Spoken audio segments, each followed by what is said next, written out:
Today we are going to be reading Train Your Angry Dragon. Hello, my name is Andrew, but you can call me Drew. I have a nifty pet by the name of Diggory Doo. Diggory is no common pet like a goldfish, dog, or cat. Nope, Diggory is a dragon. Now what do you think of that? Although dragon ownership is truly pretty swell, I've learned that it's important to train your dragon well. First, you start off with common tricks like roll over, sit, and stay. Then you must potty train your dragon and teach him how to play. For instance, when I throw a ball, old Diggory can catch it.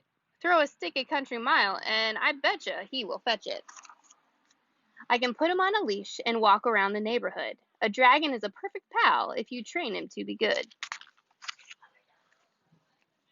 But a dragon is much different from any other pet, for dragons have a temper and they pose a flaming threat. Have you ever seen a dragon when he doesn't get his way? He throws a temper tantrum that's sure to ruin your day. When you see an angry dragon, you don't want to be around. For anything that's in his way, he'll burn it to the ground.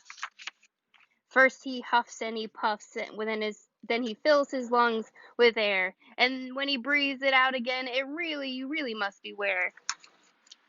Diggory loves the swings and slides and seesaws at the park. He could play there all day long, from morning until dark. But once there was a line, and Diggory had to wait his turn. He began to look around for something he could burn. I caught a whiff of smoke, and I stood there almost aghast. I had to think of something, and I had to think of it fast. So I said, when you must wait, here's something you can do. Think of all the times that someone had to wait on you. One day we met some other boys, but they weren't very nice. Diggory nearly lost his cool, but so I gave him some advice. When you meet a bully, there's no reason you should stay. Don't burn them to a crisp, just turn and walk away. Like other dragons, Diggory hates when someone tells him no. Like no cookies before dinner, or no, you may not go. When you don't get your way, slowly count to 10. It gives you time to calm yourself, and you'll feel better then. One day it was raining, and he could not go outside. So Diggory stomped his feet, he pouted, and he cried. So I told him that when angry thoughts begin to fill his head, he can make them go away by thinking happy thoughts instead. Diggory loves it when he plays with other girls and boys, but he forgets his manners when he has to share his toys. Instead of getting mad, here's what you should do. Just treat the other children how you want them to treat you. A temper is a type of thing a dragon should not lose. That's why I taught my dragon some tricks that he could use. They've come in very handy for my good old friend Diggory Doo. Perhaps when you feel angry, you can try them too. In the book, we see Drew, who is Diggory Doo's owner, teaches him some really great ways to calm down when he's feeling angry. So, talk with your family over what are 3 ways that he teaches Diggory Doo that he can help control his temper.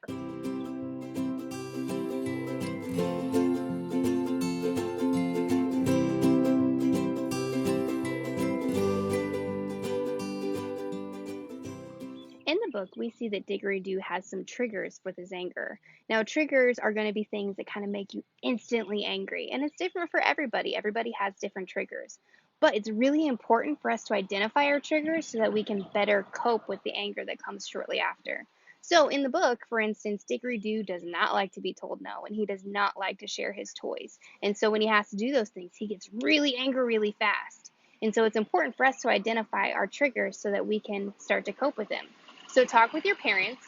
What are 2 triggers that you have that make you get angry really, really fast.